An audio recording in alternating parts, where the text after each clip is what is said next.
आप कहाँ जा रहे हैं? किसकी सरकार?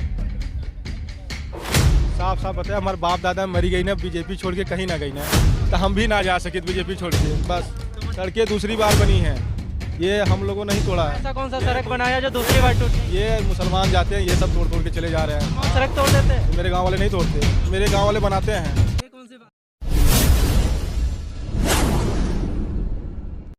नमस्कार, मदरलैंड पोस्ट में आपका स्वागत है। मैं हूं आपके साथ सचिन सिंह राठौर। जैसा कि हमने आपसे वादा किया था कि उत्तर प्रदेश चुनाव 2022 को लेकर हम आपको गांव-गांव घुमाएंगे और लोगों से मिलाएंगे। यही नहीं, हम आपको उत्तर प्रदेश की संस्कृति और लोगों का रुझान दोनों एक साथ दिखाएंगे। तो लोगों से हम बात करेंगे। इस वक्त हम खड़े हैं लालगंज विधानसभा क्षेत्र में, जो जिला आजमगढ़ में आता है। यहाँ से विधायक है आज़ाद अरीमर्दन जी, जिनके बारे में कहा जाता है कि इस पूरे विधानसभा क्षेत्र की देखरेख वही करते हैं।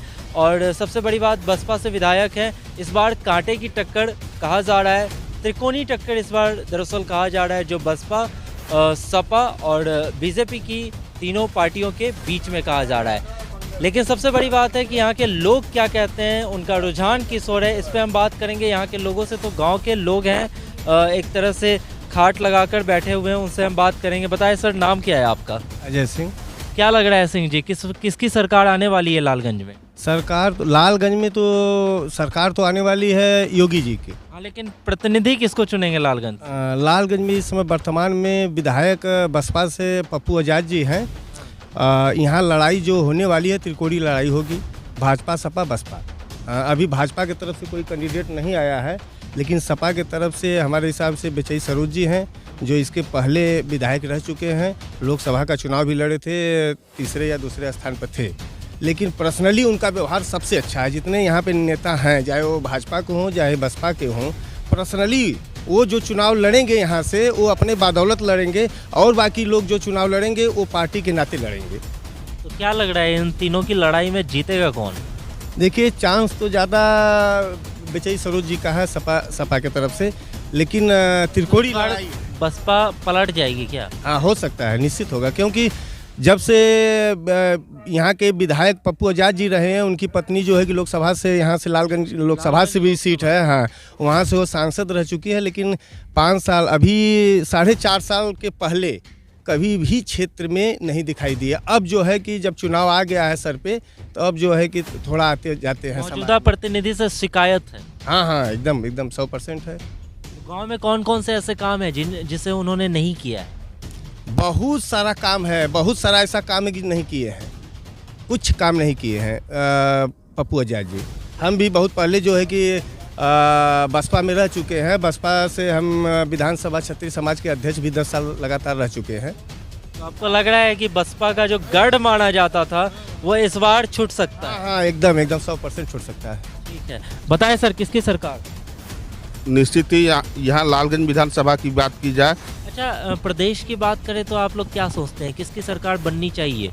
मेरे हिसाब से तो आदरणीय बहन कुमारी मायावती की सरकार बननी चाहिए जी, एकदम बननी चाहिए। क्योंकि अब तक जो मेरा अनुभव रहा है, लगभग 5-6 मुख्यमंत्रियों का, उसमें आदरणीय कल्याण सिंह और मायावती जी का, मुझे 2 लोगों का कार्यकाल बहुत अच्छा लगा। मायावती का कार्यकाल कैसे अच्छा लगा, बताइए? एकदम उनका लाइन आर्डर जो था, अपराध पे नियंत्रण था, और बेरोजगारों को जो रोजगार देने का काम उन्होंने किया, चाहे वो सफाई कर्मी के माध्यम से, चाहे वो पुलिस की भर्ती रही हो, निष्पक्ष भर्ती की गई है।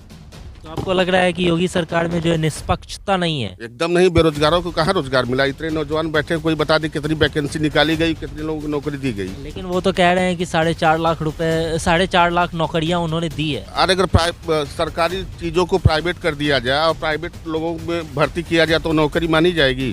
तो आप सिर्फ गवर्नमेंट जॉब को ही नौकरी मानते हैं? बिल्कुल मैं मानता हूँ। लोग गाँव, अगर लोग प्राइवेट जॉब करें तो वो धंधा पानी नहीं है? ग्रामीण अंचल पे ज़्यादातर लोग सोचते हैं कि हम पढ़ लिख के कहीं सरकारी जॉब करें। लेकिन सर, सोचने और होने में तो अंतर होता है ना। ये मुमकिन है क्या कि सभी लोगों को सरकारी नौकरी दी जाए? नहीं, ये कहाँ संभव है? लेकिन योग्यता के आधार पर तो मिलना चाहिए।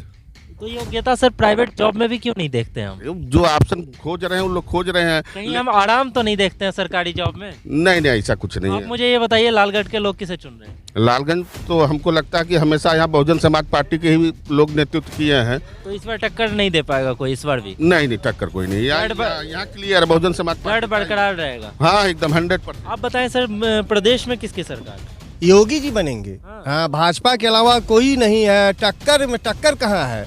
अरे कहाँ 100 कहाँ 10 का अंतर है, ये बताइए। एक तरफ आप सोना रख दीजिए, एक तरफ पीतल रख दीजिए। पीतल कभी सोना का जो है कि मुकाबला कर सकता है? हमारे समाज को, हमारे प्रदेश, किसे कह रहे हैं? पीतल और बाकी योगी जी को छोड़ के सब पीतल है। बाकी जितनी पार्टियां हैं प्रदेश में हो या देश में, सब पीतल है। हाथी और साइकिल दोनों? इधर भाजपा वाले जितने हैं सब हीरे और सोना। और उसमें खासकर माननीय योगी जी और मोदी जी के बारे में मैं सभी लोग जानते हैं, जिनका जो है कि वोट पड़ा है पूरे विश्व में। 70% पूरे विश्व के नेता हैं। हाँ, तो योगी जी और मोदी जी का तुलना अब हम माननीय बहन जी से और अखिलेश जी से करें तो ये तो भाई, हाँ, उनका अपमान है। हाँ, चलिए ठीक है, आप बताएं किसकी सरकार? मैं तो चाहूँगा बीजेपी की सरकार बननी चाहिए, क्योंकि मैं यहाँ अपने देश में कम, बाहर विदेशों में ज़्यादा रहता हूँ। वहाँ पे विदेशी लोग, मतलब ज़्यादा लोग कौन मुझसे। से देश में रहते हैं? इंडोनेशिया में रहता हूँ। इंडोनेशिया में? तो वहाँ पे इंडोनेशिया का भारत से बहुत पुराना रिश्ता है। बहुत पुराना रिश्ता है, लेकिन वहाँ पे जो हमारे इंडिया का मतलब कोई नहीं जाता, वो आज की मोदी और योगी वहाँ पे भी मतलब माने जाते हैं लोग, क्योंकि हमारी संस्कृति वहाँ भी मानी जाती है। आप मुझे थोड़ा ये बताओ कि भारत के लोग जो वहाँ रहते हैं उनकी किस तरह से रिस्पेक्ट है, और आप कब से रह रहे हो? मैं फिलहाल 2 साल से 3 साल से रह रहा हूँ वहाँ पे। किस तरह की इज्जत मिलती है, या फिर आपको इंडियन होने के नाते किस तरह से सम्मान दिया जाता है? सम्मान फिलहाल तो मतलब वहाँ के लोग मतलब काफ़ी गरीब हैं, इंडोनेशिया के लोग। हमारा पैसा उनसे मतलब काफ़ी ऊपर है। तो जब भी हम लोग जाते हैं तो उनको मतलब काफ़ी रिस्पेक्ट देते हैं। मतलब आप लोग इंडिया से आए हो, यहाँ पे मतलब आप रहिए, यहाँ पे खाइए, यहाँ मतलब ये 7 मार्च तक तो है ना, आप वोटिंग तो करेंगे? वोटिंग- किसकी सरकार चुनेंगे? भाई हम बीजेपी की सरकार चुनेंगे, यहाँ पे बीजेपी की सरकार। लेकिन क्या आप बसपा के गढ़ को मात दे पाएंगे? भाई हमारा जो, हम देश के बारे में सोच रहे हैं भाई, हमारा वोट जो रहेगा वो देश के लिए रहेगा। मतलब आपको लग रहा है कि देश में योगी मोदी सही कर सकते हाँ, हैं? योगी मोदी सही कर सकते हैं। चलिए ठीक है, किसकी सरकार? योगी की। रोजगार मिल गई? अभी नहीं। कौन से क्लास में हो? 9th। 9th में? चलो ठीक है, आप बताएं किसकी सरकार? योगी जी की सरकार बन रही है, इसमें कोई दो राय नहीं। और लालगढ़ से किसको चुनने वाले हैं? लालगंज से बीजेपी गवर्नमेंट आ रही है की बार। बीजेपी से जो कैंडिडेट खड़े हैं उनकी सरकार बन रही है, यहाँ से सीट निकल रही है। और पिछले वाली लालगंज के लोगों ने, आपने किसको चुना था? हमने चुना था, लेकिन उस टाइम निकल नहीं पाई थी सीट, लेकिन अब की बार सीट निकल रही है। तो आपको लग रहा है, भरोसा है? बिल्कुल 100%। चले, आप बताएं किसकी सरकार? बीजेपी की सरकार। बीजेपी की सरकार। वजह क्या रहेगी? वजह सर, बेरोजगारी है, बेरोजगारी तो फिलहाल कुछ न कुछ बढ़ा ही है पहले से अपेक्षा। और महंगाई पे बात कीजिए थोड़ा। नहीं, महंगाई तो जितना कोरोना काल आया उसके नाते महंगाई तो वाजिब बढ़ना ही चाहिए, क्योंकि उसको कंट्रोल, पेट्रोल बढ़ा, डीजल बढ़ा। लेकिन वजह भी कोरोना इतना आया, राशन वो भी सरकार व्यवस्था की, उसके लिए भी हर महीने 500 रुपये, 1000 रुपये। लेकिन आप कोरोना की बात कर रहे हैं, पूरे देश में चर्चाएं चल रही थी कि कोरोना के मुद्दे पर योगी सरकार विफल रही है। नहीं नहीं, ऐसी कोई बात नहीं है। योगी सरकार काफ़ी कंट्रोल की है कोरोना काल में। बाकी अन्य ऐसा कैसा कंट्रोल कर लिया कि गंगा में लाश बढ़ रही थी और गंगा के किनारे जो है लाश बिछी हुई थी? अफवाह उड़ा है। तो वो तस्वीरें अफवाह थी क्या? नहीं नहीं, अफवाह विदेश से आ गई थी नहीं तस्वीरें? नहीं, विदेश से नहीं आई थी, अलग अलग जगह की अलग अलग फोटो आई। अब कहाँ से आई उस पर जांच है बैठी अपनी। हाँ, हाँ, तो ऐसी है, लेकिन हमारा वोट बीजेपी को ही रहेगा। बीजेपी को रहेगा। किसे पसंद करते हो? बीजेपी। वोटिंग की तो उम्र नहीं हुई होगी, नहीं, लेकिन बीजेपी क्यों पसंद करते हो? क्योंकि वो अच्छे काम करते हैं, कौन कौन से काम अच्छे कर दिए? बहुत अच्छे काम करते एक दो गिनाओ। हैं। जैसे रोजगारों को नौकरियां देना बेरोजगारों को, और रोड बनवाया है इस गांव में? हाँ बनवाया है। बनवाया है? हाँ। लेकिन मैं आ रहा था तो टूटा खड़ंजा रोड है तुम्हारा। ठीक है, किसकी सरकार सर? योगी की सरकार। वजह क्या रहेगी?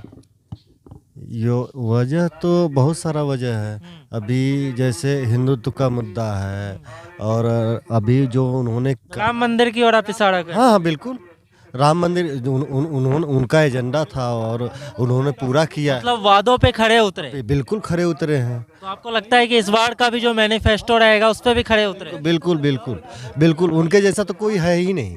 अभी तो उन्होंने जो कहा है उतना किया, 100% किया है। और जो आज अभी तो उन्होंने तो क्या लग रहा है मथुरा वाला भी पूरा होगा? 4.5 साल के कार्यकाल में तो उन्होंने तो अभी जमीन तैयार किया है, अभी उनको टाइम कहाँ मिला है।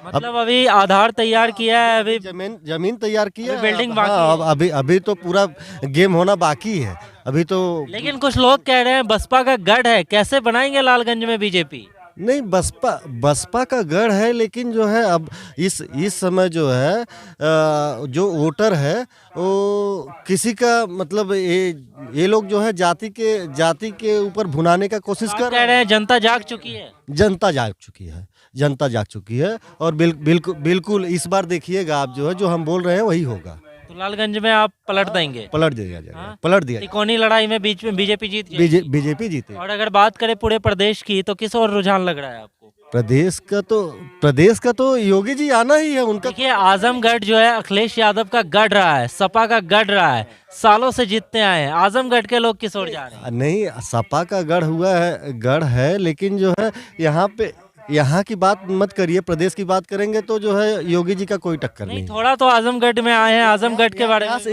यहाँ से एक बार जो है हम लोगों ने दिया था, भाजपा का विधायक दिया था माननीय नरेंद्र सिंह जी को, और फिर जो है एक सांसद भी दिया गया था, हाँ, वो जो 2014 में। लेकिन अभी बीच में इस बार जो है नहीं दे पाए हैं, लेकिन कोशिश है इस बार जो है भाजपा का विधायक दिया जाएगा उनको लालगंज से।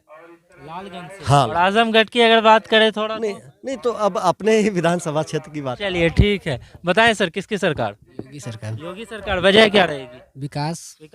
ठीक है, किसकी सरकार? 100%। और तमाम मुद्दे हैं, बेरोजगारी तो अभी जो भाई साहब बोल रहे थे बेरोजगारी की बात, तो इतना जनसंख्या है इस देश में, इतनी जनसंख्या है भारत में, बीजेपी को छोड़ दीजिए, कोई भी गवर्नमेंट आ जाए बेरोजगारी का मुद्दा कोई दूर नहीं कर सकता। क्यों? तर्क दीजिए। तर्क यही है कि इतनी मतलब जो जनसंख्या है, बताइए कितना बेरोजगार जो है हो सकते हैं, इसमें नौकरी कितने लोगों को दी जा सकती है, इतनी जनसंख्या। आप नौकरी, सरकारी नौकरी के बारे में बात नहीं, हम हर तरह की नौकरी के बारे में बात कर रहे हैं। कोई तो ऐसी अर्थव्यवस्था जनरेट कर सकते हैं ना जिससे लोग भूखे नहीं मरे। कर सकते हैं बिल्कुल। तो वो वही तो योगी जी का तमाम चल रहा है भाई। देखिए हमको बहुत ज़्यादा उसके बारे में पता नहीं अभी, तो तमाम का कहा भा बतावा कौन योजना नहीं, आप भाई साहब से पूछ लीजिए क्या योगी सरकार ने कितनी इंडस्ट्रियल कंपनियों का निर्माण किया है उत्तर प्रदेश में। हाँ, मैं नहीं। इंडस्ट्री कितनी आई है, किसे पता है? किसी को पता है? योगी सरकार ने कितने इंडस्ट्री को लाया है? ये तो पूरी अच्छी तरह से नहीं पता। सर एक बार आप नोएडा भ्रमण कीजिए तो आप देखेंगे। है नहीं, हमको नहीं पता है भाई, हम नहीं। आप बताएं किसकी सरकार? योगी 100%। वजह अनेक है। हाँ, सबसे बड़ा है राम मंदिर, सबसे बड़ा राम मंदिर। हिंदुत्व के मुद्दे पे आप कहाँ जा रहे हैं? किसकी सरकार? साफ बताया, हमारे बाप दादा मरी गई ना, बीजेपी छोड़ के कहीं ना गई ना, तो हम भी ना जा सके बीजेपी छोड़ के, बस। तो मतलब कट्टर वाले सपोर्टर है? मैं कट्टर हूँ, मैं वो तो नहीं कह सकते कि अंधभक्त कोई बात नहीं, अंधभक्त वाले नहीं है। बाप दादा क्यों थे? बाप दादा थे पहले से हिंदू थे, और इन्होंने भाजपा छोड़ के कहीं नहीं गया आज तक, हम भी नहीं जाएंगे। तो हिंदुओं ने क्या पेटेंट करा लिया है भाजपा को? भी कराए, ठीक है, लेकिन हम लोग भाजपाई हैं तो भाजपाई हैं, हाँ, बाकी कहीं नहीं जाएंगे, ठीक है। लेकिन विकास का मुद्दा नहीं रहेगा, हिंदुत्व का मुद्दा रहेगा। होगा विकास 4 साल में। अभी कैसे विकास? ये आपकी सड़कें टूटी फूटी पड़ी हुई है। सड़कें दूसरी बार बनी हैं, ये हम लोगों ने नहीं तोड़ा है। ऐसा कौन सा सड़क बनाया जो दूसरी बार टूट गई? ये मुसलमान जाते हैं, ये सब तोड़ के चले जा रहे हैं। मुसलमान सड़क तोड़ देते हैं? मेरे गांव वाले नहीं तोड़ते, मेरे गांव वाले बनाते हैं। ठीक है, ये कौन सी बात हो गई? ठीक है, तो हम लालगंज, बताएं सर। जितना इसका लोड है उससे अधिक जितना इसकी क्षमता है, उससे अधिक लोड है। हाँ, उससे लोड है, इसलिए टूट रहा है। हाँ, इसलिए तो सरकार को उस लोड के अनुसार से मजबूत सड़क बनाना चाहिए। हाईवे कहाँ टूटता है? ये तो जनता को सोचना चाहिए ना। अभी इसके ऊपर हम ट्रक भी लेके आ जाते हैं, कभी कभी ट्रक बैन है लेकिन आ जाता है। अब अभी गांव में किसी का मकान बनाना है तो लेके आएगा ना, तो पहले तो यहाँ तक नहीं आता था ट्रैक्टर। लेकिन अगर ट्रक लेकिन सर अगर ट्रक आ रहा है तो उस अनुसार से सरकार को उस क्वांटिटी का, उस क्वालिटी का सड़क भी तो बनाना चाहिए ना। हाँ, बनाना चाहिए, लेकिन अभी नहीं बना रही है, तो गलती कहीं ना जो पहले से नहीं, जो सरकार की सारी जिम्मेदारी सरकार की है, सारी जिम्मेदारी योगी सरकार की, मोदी सरकार की, हमारी कोई रोड तो आम जनता नहीं बनाएगी ना, रोड की क्वालिटी तो सरकार तय करेगी। मानते हैं, आपकी बात सही है, लेकिन मान लीजिए हम ट्रक चला रहे हैं, ठीक है, हमको ये पता नहीं हमारी ट्रक की कितनी कैपेसिटी, हम इस रोड पे जा सकते हैं या नहीं, लेकिन हम लेके जाएंगे। देखिए, अगर जनता को जरूरत होगा, कोई कंस्ट्रक्शन का काम कर रहा है तो वो तो हाथ से ढोकर लाएगा नहीं, घोड़े से ढोकर लाएगा नहीं। छोटी गाड़ियों से आ सकती है। कौन सी छोटी गाड़ी? ट्रैक्टर से आ सकता है, पिकअप से आ सकता है। नहीं सर, जनता क्यों विकल्प ढूंढे, सरकार क्वालिटी बढ़ा दे। ये तो कोई बात नहीं हुई। आप बताएं सर, किसकी सरकार? हम बीजेपी सरकार की तरफ से हैं। वजह क्या रहे? उनकी सरकार अच्छी है और इसके अलावा तो हमको ठीक नहीं लग रही है कोई सरकार। राशन देते हैं, तेल चन्ना दो बार देते हैं। गरीब आदमी है ये हमारे। नहीं ठीक है। राशन मिल रही है आपको? हाँ, राशन मिलता है। मकान मिला? हाँ, मकान उकान नहीं, हम 70,000 रुपये सैलरी भी पाते हैं और ये गरीब हैं। गरीब नहीं। यही शासन की व्यवस्था है कि जो निचले तबका को जिनको मिलना चाहिए राशन, उसको राशन मिल ही नहीं रहा है। इनके पिताजी सरकारी नौकरी नाजिर के पद पे हैं, 80,000 तनख्वाह पाते हैं और इनको राशन चाहिए। लेकिन सवाल ये उठता है कि अधिकारियों की गलती है ना, छानबीन क्यों नहीं करते हैं? ये कौन करेगा? ये जिसकी शासन है उसको राशन नहीं हमको मिलता है, वो जो है गलत बोले हैं। हाँ, बिल्कुल गलत बोले। ठीक है, तो हम बात कर रहे थे लालगंज के लोगों से और हमने जाना कि इस बार उत्तर प्रदेश के विधानसभा चुनाव में किसे आखिर लालगंज के लोग चुनेंगे। तो आजमगढ़ में हैं, आप सीधे देख रहे हैं। इसके बाद हम दूसरे विधानसभा जाएंगे, वहां भी हम आपको दिखाएंगे कि आखिर उत्तर प्रदेश विधानसभा चुनाव 2022 को लेकर लोगों का रुझान किस ओर है। तो चैनल को सब्सक्राइब कीजिए, वीडियोस को लाइक शेयर करना ना भूलें। आपका बहुत बहुत धन्यवाद। देखते रहिए मदरलैंड पोस्ट।